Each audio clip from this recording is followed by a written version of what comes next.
Hi there, my name is Alicia Khan, and today I have 3 tips for using HTML within Marketo Engage's email and landing page editors.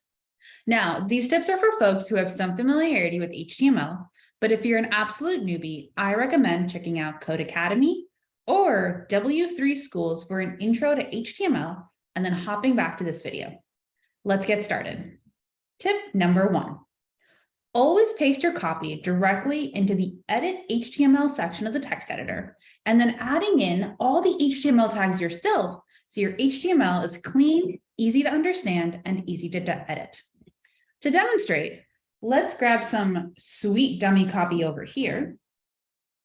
We're going to open up the text editor, navigate to the Edit HTML section, and paste in our copy. From there, I'm going to go ahead and add in the HTML tags myself. I'm going to hit apply, I'm going to hit save, and voila, we have some neatly formatted email copy with some really clean HTML behind it. Now, if you copy and paste your text directly into the WYSIWYG editor here, and then try to edit the HTML, this is where things can get messy. Let's take a look. I'm going to grab this beautifully formatted copy doc, that's in Word, paste it into the WYSIWYG editor here, and now I'm going to open up the Edit HTML section. As you can see, we have a lot of funky, junky HTML in here now, and all of this is going to make it really hard to understand what is actually going on underneath the hood here. And on top of that, it's going to make it difficult to make any edits because it's going to be hard to decipher what code is impacting what. So this is why we always want to paste our copy directly into the Edit HTML section. And if you ever see an email or a landing page floating around with this funky, junky HTML, do yourself a favor and take a minute to clean it up. Future you will be very grateful. Tip number 2.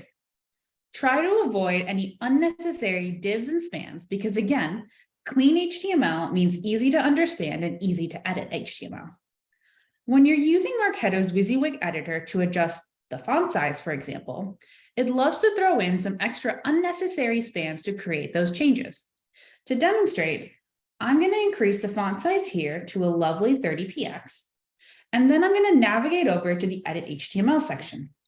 Here, you can see that Marketo has added in this extra span tag in order to accommodate the styling. However, that's not necessary. We're going to go ahead and consolidate that styling into the P tag.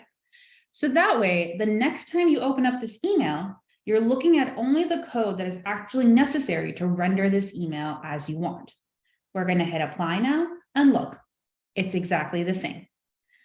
Again, cleaning up your tags like this makes it easier to understand later on what your code is doing and how it's doing it. Lastly, tip number 3. Always use H tags to create your headers instead of just increasing the font size of your P tags. Using the appropriate header tags makes it easier for folks who use accessibility devices to navigate the internet to understand how your content is structured, and it opens up your content to a much wider audience. And that's all the tips we have for today, folks. This video is part of the Atumos Insights series. You can check out the rest of the series at atumos.com/insights to learn more about how to scale and optimize your marketing efforts. Thanks for watching and see you next time.